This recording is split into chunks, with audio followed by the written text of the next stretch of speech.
നസ്കർ CPI എന്ന രാഷ്ട്രീയ പാർട്ടിക്ക് കേരളത്തിൽ നിലനിൽക്കണമെങ്കിൽ ഇവിടുത്തെ പട്ടിണി മാറാൻ പാടില്ല, ഇവിടെയുള്ള ആളുകൾ വിദ്യാഭ്യാസം നേടാൻ പാടില്ല.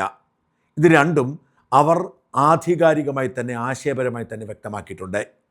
CPIഎമ്മിൻ്റെ ഏറ്റവും പുതിയ സൈദ്ധാന്തികനായ മുൻ വ്യവസായ മന്ത്രി P. രാജീവ് സാർവത്രിക വിദ്യാഭ്യാസം മുതലാളിത്തത്തിൻ്റെ ലക്ഷണമാണ് എന്ന് പറഞ്ഞത് നമ്മളൊക്കെ പലതവണ കേട്ടതാണ്. ഒരു വരി മാത്രം ഞാൻ ഒരിക്കൽ കൂടി കേൾപ്പിക്കാം. എല്ലാവർക്കും വിദ്യാഭ്യാസം മുതലാളിത്തത്തിന്റെ മുദ്രാവാക്യമാണ്. അതുപോലെ തന്നെ എല്ലാവർക്കും തൊഴിൽ, എല്ലാവർക്കും സമ്പത്ത് എന്ന് പറയുന്നത് മുതലാളിത്തത്തെ ശക്തിപ്പെടുത്തും, അതുകൊണ്ട് അത് പാടില്ല എന്നും രാജീവ് പറഞ്ഞിട്ടുണ്ട്. അപ്പോ സാങ്കേതിക നൈപുണ്യമുള്ള തൊഴിലാളി ആധുനിക മുതലാളിത്തത്തിന്റെ ഉൽപാദന പ്രക്രിയയ്ക്ക് അനിവാര്യമായ മുന്നുപാധിയാണ്. ഈ ഒരു തത്വസംഹിതയിലാണ് CPIഎം ഇവിടുത്തെ രാഷ്ട്രീയത്തെ സെറ്റ് ചെയ്തിരിക്കുന്നത്. പട്ടിണി നിലനിൽക്കണം, എല്ലാവരും വിദ്യാഭ്യാസമില്ലാത്തവരായി മാറണം, എങ്കിൽ മാത്രമേ പാർട്ടിക്ക് കൊടിപിടിക്കാൻ ആളുണ്ടാവൂ. അതുകൊണ്ടാണ് കഴിഞ്ഞ 58 വർഷമായി എറണാകുളം ജില്ലയിലെ കിഴക്കമ്പലത്തിന് സമീപം പര്യത്തുകാവ് എന്ന് പറയുന്ന സ്ഥലത്തെ ഒരു ഉന്നതിയിൽ 7 കുടുംബങ്ങളുടെ പ്രശ്നം ഇതുവരെ പരിഹരിക്കപ്പെടാതെ പോയത്. ആ പ്രശ്നം CPIഎം ബോധപൂർവം നിലനിർത്തിയത് ഇത്തരം പ്രശ്നങ്ങളുണ്ടെങ്കിൽ മാത്രമേ CPIഎമ്മിന് നിലനിൽപ്പുള്ളൂ എന്നതുകൊണ്ടാണ്. ശങ്കരൻ നായർ എന്ന ഒരാളുടെ ഉടമസ്ഥാവകാശത്തിലുണ്ടായിരുന്ന ഭൂമിയിലുണ്ടായിരുന്ന ഒരു കുടികിടപ്പുകാരനെ നിയമപരമായി കുടികിടപ്പ് അവകാശം കൊടുക്കുകയാണ് 58 വർഷം മുമ്പ്. എന്നിട്ടും അന്നത്തെ കുടികിടപ്പുകാരൻ ഏതാണ്ട് 2.5 ഏക്കറോളം ഭൂമി കൈയേറുന്നു. ഈ ഭൂമി പുറമ്പോക്കാണ് എന്നാണ് ആ കുടുംബത്തിൻ്റെ വാദം. ഇതിനെതിരെ അന്ന് ശങ്കരൻ നായർ പെരുമ്പാവൂർ മുനിസിപ്പൽ കോടതിയെ സമീപിക്കുന്നു. അത് പറവൂർ സബ് കോടതിയിലേക്ക് കേസെത്തുന്നു. കോടതിയിൽ ശങ്കരൻ നായർ വിജയിക്കുന്നു. ഹൈക്കോടതിയെ സമീപിക്കുന്നു, സുപ്രീം കോടതിയെ സമീപിക്കുന്നു, എല്ലായിടത്തും ശങ്കരൻ നായർ വിജയിക്കുന്നു. അപ്പോഴേക്കും ശങ്കരൻ നായർ മരിച്ചുപോയി, അന്നത്തെ കുടികിടപ്പുകാരനും മരിച്ചുപോയി. പക്ഷേ രണ്ടുപേരുടെയും അനന്തരാവകാശികൾ കേസ് തുടർന്നു. സുപ്രീം കോടതിയിൽ വിജയം നേടിയിട്ടും ഈ ഭൂമിയിൽ നിന്നും അവരുടെ പിന്തുടർച്ചക്കാരായ 7 പേരെ ഇറക്കിവിടാൻ ആർക്കും കഴിഞ്ഞില്ല. ഒടുവിൽ കോടതിയലക്ഷ്യ കേസ് ആവുന്നു. സുപ്രീം കോടതി ശക്തമായ ഓർഡർ ഹൈക്കോടതിക്ക് കൊടുക്കുന്നു. ഹൈക്കോടതി പെരുമ്പാവൂർ മുനിസിപ്പൽ കോടതിയെ ഈ 7 പേരെ ഇറക്കിവിടാനുള്ള ഉത്തരവാദിത്വം ഏൽപ്പിക്കുന്നു. 15 തവണയാണ് അഭിഭാഷക കമ്മീഷനും ആമീനുമൊക്കെ ഇവരെ ഇറക്കിവിടാൻ ചെല്ലുന്നത്. ഈ പ്രശ്നം വഷളാക്കി ഒതുക്കി തീർക്കുകയായിരുന്നു CPIഎം. അങ്ങനെ CPIഎമ്മിൻ്റെ ഭരണം പോയി. UDF അധികാരത്തിൽ വന്നു. സത്യപ്രതിജ്ഞ ചെയ്ത് 2 ദിവസത്തിനകം ഇവിടേക്ക് വീണ്ടും പോലീസ് എത്തുന്നു. സർക്കാർ പോലും അറിയുന്നില്ല. ഇവരെ ഇറക്കിവിടാൻ ശ്രമിക്കുന്നു. ഉടൻ തന്നെ CPIഎമ്മുകാർ രംഗത്തിറങ്ങുന്നു. കഴിഞ്ഞ 58 വർഷം അവർക്കിത് പരിഹരിക്കാൻ കഴിഞ്ഞില്ല. എന്നിട്ടും അവർ പെട്ടെന്ന് ചാടി ഇറങ്ങി പ്രതിഷേധം നടത്തുന്നു. തോറ്റുപോയ കുന്നത്തുനാട് MLA PV ശ്രീനിജന്റെ നേതൃത്വത്തിൽ ആളുകളെ പ്രകോപിപ്പിച്ചു നിർത്തുന്നു. ഓർക്കണം, സുപ്രീം കോടതിയുടെ ഉത്തരവാണ്, അത് നടപ്പിലാക്കിയേ പറ്റൂ. അത് നടപ്പിലാക്കാതിരിക്കാൻ നിവൃത്തിയൊന്നുമില്ല. യാക്കോബയക്കാരും ഓർത്തഡോക്സുകാരും തമ്മിൽ തർക്കമുണ്ടായപ്പോൾ ഇതേ പ്രതിസന്ധി ഉണ്ടായി. അതുപോലെ തന്നെ എറണാകുളത്തെ മരടിൽ നിർമ്മാണം പൂർത്തിയായി ആളുകൾ താമസിച്ചു തുടങ്ങിയ ഫ്ളാറ്റ് പൊളിക്കാൻ സുപ്രീം കോടതി ഉത്തരവിട്ടപ്പോഴും അതിന് ഇളവ് കിട്ടിയില്ല. അത്തരമൊരു പ്രതിസന്ധിയിൽ സർക്കാരിനെ കുഴപ്പത്തിലാക്കുന്ന ലക്ഷ്യത്തിൽ ശ്രീനിജനും CPIഎം നേതാക്കളും അത് മൂപ്പിച്ച് ബഹളം വെച്ച് അവരുടെ സംരക്ഷകരെ രംഗത്ത് വന്നു. 10 വർഷം 15 തവണ ഒഴിപ്പിക്കാനുള്ള അവസരങ്ങൾ വേണ്ടെന്ന് വെച്ചവരാണ്. സർക്കാർ പ്രതിസന്ധിയിലായി. സർക്കാർ ഒരു കാര്യം പറഞ്ഞു, ഞങ്ങൾ സുപ്രീം കോടതി ഉത്തരവ് നടപ്പിലാക്കും, എന്നാൽ ഒരാളെ പോലും പെരുവഴിയിലാക്കില്ല. പ്രശ്നം പരിഹരിക്കുന്ന എറണാകുളത്തിൻ്റെ മന്ത്രിയായ റോജി എം ജോണിനെയും കുന്നത്തുനാട് MLA VP സജീന്ദ്രനെയും ചുമതലപ്പെടുത്തുകയാണ്. അവരുടെ നേതൃത്വത്തിൽ നിരവധി തവണ ചർച്ചകൾ നടത്തി. ഒടുവിൽ പ്രശ്നപരിഹാരം ഉണ്ടായിരിക്കുന്നു. അവിശ്വസനീയമായ രീതിയിൽ പ്രശ്നപരിഹാരം ഉണ്ടായിരിക്കുന്നു. സുപ്രീം കോടതിയുടെ ഉത്തരവുള്ളതാണെന്ന് ഓർക്കണം.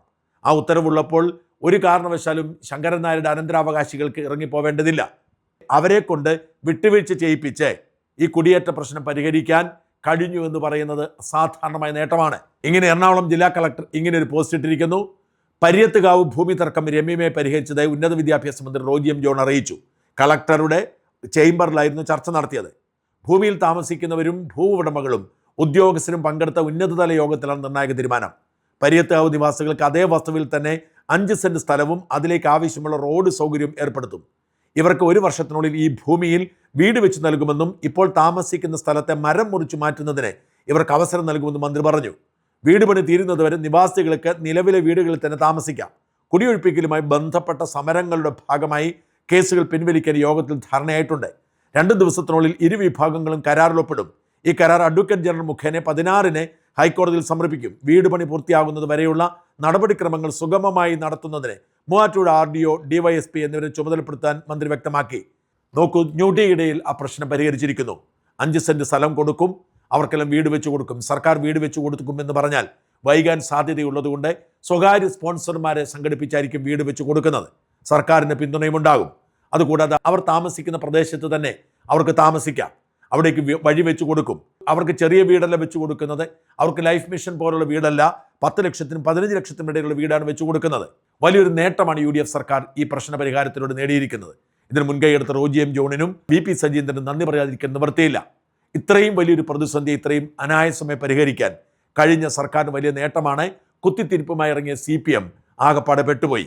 മുൻ MLA PV ശ്രീനിധൻ ശ്രമിക്കാത്തതുകൊണ്ട് മാത്രമാണ് പ്രശ്നം പരിഹരിക്കാത്തത് എന്നാണ് ഈ ശങ്കരൻ നായർ കുടുംബാംഗങ്ങൾ പറയുന്നത്.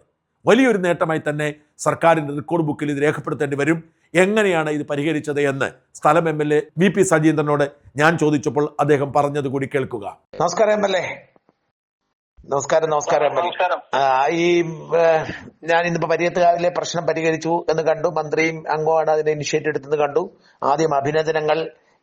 എങ്ങനെയാണ് ഇത് പരിഹരിച്ചത്? എങ്ങനെയാണ് ഇതിന് കാരണം സുപ്രീം കോടതി വരെ പോയി തോറ്റുപോയ ഒരു വിഷയമാണല്ലോ ഈ കോളനിക്കാർ ഉന്നതിക്കാര്. അപ്പൊ ഒന്ന് പറഞ്ഞേ, അതെങ്ങനെയാണ് പരിഹാരം ഉണ്ടാക്കിയത്? അതായത് 50-ലധികം വർഷം നീണ്ടു നിന്ന ഒരു കോടതി വ്യവഹാരത്തിന്റെ ഒരു പരിസമാപ്തിയാണ് ഈ ഇന്നലെ കലക്ട്രേറ്റിൽ വെച്ച് നടന്ന യോഗത്തിലൂടെ റോജി എം ജോണിന്റെയും ജില്ലാ ഭരണകൂടത്തിന്റെയും സാന്നിധ്യത്തിൽ നടന്ന ചർച്ചയിലൂടെ പരിഹാരം ഉണ്ടായത്. ശങ്കരൻ നായർ എന്ന് പറയുന്ന ആളുടെ വസ്തുവായിരുന്നു ഈ പറയുന്ന തർക്കഭൂമി. അവിടെ ഇപ്പോൾ അവകാശികളായി നിൽക്കുന്നവരുടെ പൂർവികർ അവിടെ താമസിക്കുകയും ഈ പറയുന്ന വർഷങ്ങളായി പതിറ്റാണ്ടുകളായി അവരുടെ കൈവശം വെച്ച് അനുഭവിച്ചു പോരുന്ന വസ്തു ആണ് ഈ പറയുന്ന വസ്തു.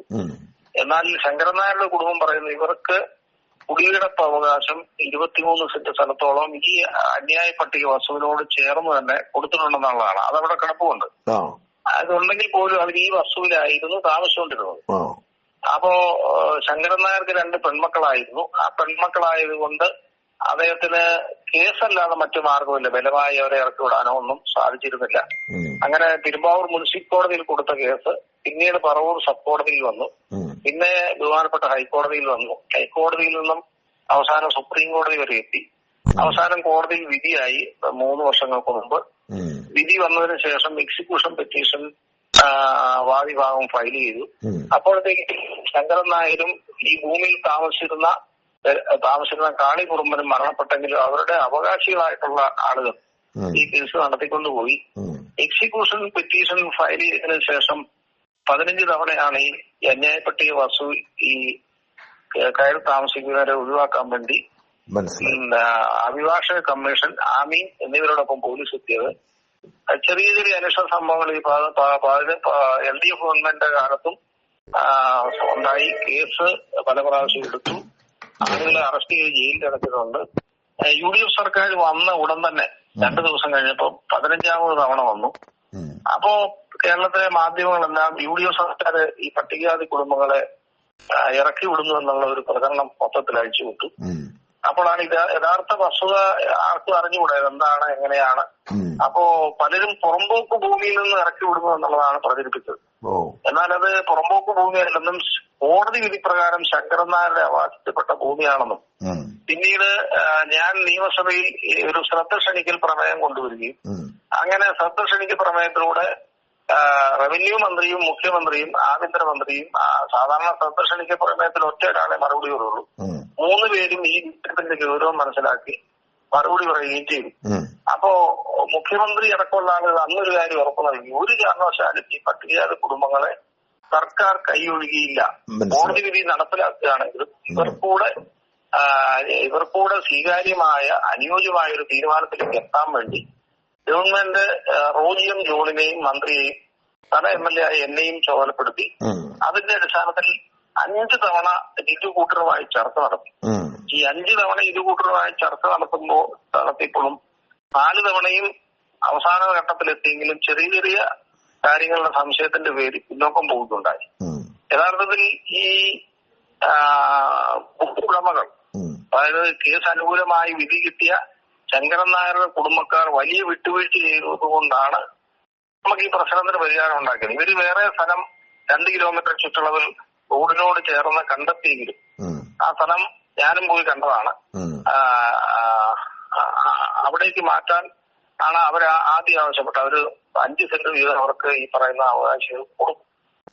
പക്ഷെ എന്റെ ഒരു സ്ട്രോങ് സ്റ്റാൻഡായിരുന്നു തീരുമാനിക്കാറായിരുന്ന ആളുകൾ എവിടെയാണോ ജനിച്ചു കാണുന്നത് അവിടെ തന്നെ അവർക്ക് സ്ഥലം കൊടുക്കണം. അവരുടെ മാനസികാവസ്ഥ എങ്ങനെ, അതിലും വലിയ സൗകര്യം കൊടുത്താൽ പോലും അവര് അവരുടെ അപ്പനും അമ്മയും ഒക്കെ അവരെ വളർത്തിയ സ്ഥലത്ത് തന്നെ മരിക്കണം എന്നുള്ളതാണ് ഇവരുടെ ഒരു മാനസികാവസ്ഥ എന്ന് പറഞ്ഞു മനസ്സിലാക്കിയപ്പോ ഈ കുടുംബം പിന്നീട് തിരിച്ച് അവിടേക്ക് വന്നു ആ പ്രോപ്പർട്ടിയുടെ ഒരു സൈഡിൽ കൊടുക്കാം എന്നുള്ളതായി.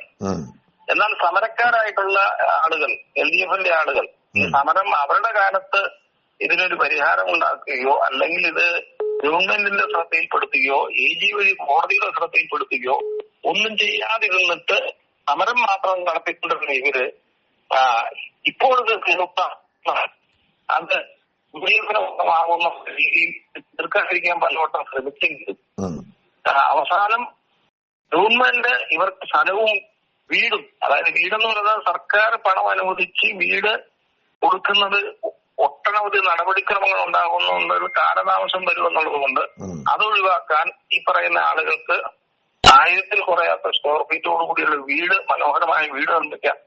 നമ്മള് സ്പോൺസർമാരെ സഹായിക്കുന്ന സ്പോൺസർമാരെ കണ്ടെത്തി ചെയ്യുവാനും വേണ്ടി തീരുമാനിച്ചു. അപ്പൊ ഇത്രയും പാക്കേജ് പ്രഖ്യാപിക്കുമെന്നറിഞ്ഞപ്പോൾ ആണ് ഈ സമരക്കാര് യഥാർത്ഥത്തിൽ ഇത് സമരം അവസാനിക്കുന്നത്. ഇത് സർക്കാരല്ല പണം എടുക്കുന്നത്, നമ്മൾ സ്പോൺസേഴ്സിനെ കണ്ടെത്തിയ അത് സർക്കാര് പണം മുടക്കി ഇത് ചെയ്യുമ്പോഴത്തേക്ക് ഒത്തിരി താമസം വരും. മനസ്സിലായി. അതുകൊണ്ട് ഇപ്പൊ തന്നെ 2-3 പേര് പറഞ്ഞപ്പോ തന്നെ 2-3 പേർക്കുള്ള വീടിന്റെ ആളുകളായിട്ടുണ്ട്. ശരി ശരി ശരി. ബാക്കി ഇപ്പം നമ്മള് മന്ത്രിയായിട്ട് ആലോചിച്ചിട്ട് നമ്മള് ബാക്കിയുള്ള സ്പോൺസർമാരെ കൂടെ കണ്ടെത്തിയിട്ട് ഒരു സ്പോൺസർ എത്ര മുടക്കേണ്ടി വരും? ഒരു 10 ലക്ഷം രൂപ മതിയാവോ ഒരു സ്പോൺസർ? 10 ലക്ഷത്തിന് മുകളിലാവും. 10 ലക്ഷത്തിന് മുകളിലാവും. നമ്മൾ പണിത് കൊടുക്കുമ്പോൾ നല്ല രീതി പണിത് കൊടുക്കണമെന്നുള്ളതാണ് നമ്മുടെ ആഗ്രഹം. അപ്പൊ അല്ല 10 തൊട്ട് 15 ലക്ഷം രൂപ വരെ ആകും. ശരി. 10 തൊട്ട് 15 ലക്ഷം രൂപ വരെ ആവും. ഓക്കെ. അപ്പൊ എന്തായാലും അവരെ സംബന്ധിച്ച് എന്തായാലും പ്രശ്നം പരിഹരിച്ചു. അതായത് ഈ വിഷയം നേരത്തെ തീർക്കാമായിരുന്നു. അത് തീർക്കാതിരുന്നത് ഈ സ്ഥല ഉടമസ്ഥർ പറയുന്നത് മുൻ MLA ശ്രീനിജന്റെ ഇടപെടലാണ് അത് തീർക്കാൻ പറ്റാതെ പോയതെന്നാണ് സ്ഥല ഉടമസ്ഥർ പറയുന്നത്. അത് വേണമെങ്കിൽ സ്ഥല ഉടമസ്ഥരെ കൊണ്ട് ഞാൻ വിളിപ്പിക്കാം. കുഴപ്പമില്ല, ഞാൻ വിളിച്ചോളാം. എന്റെ നമ്പറുണ്ട്, ഞാൻ വിളിച്ചോളാം. ഉണ്ടല്ലോ. ശരി. അപ്പൊ ഇപ്പൊ എന്ന് പറഞ്ഞു കഴിഞ്ഞാൽ ഈ സ്ഥല ഉടമസ്ഥരുമായിട്ട് നമ്മളൊരു ലീസൺ വർക്ക് ഈ വിഷയം വന്നതിന് ശേഷം അവരെ മയപ്പെടുത്തിയും സ്നേഹത്തോടുകൂടിയും ഇടയ്ക്കൊന്ന് കടിപ്പിച്ചും ഒക്കെ പറഞ്ഞാണ് നമ്മൾ ഈ ലൈനിലേക്ക് കൊണ്ടുവന്നത്. ഓക്കെ, മനസ്സിലായി.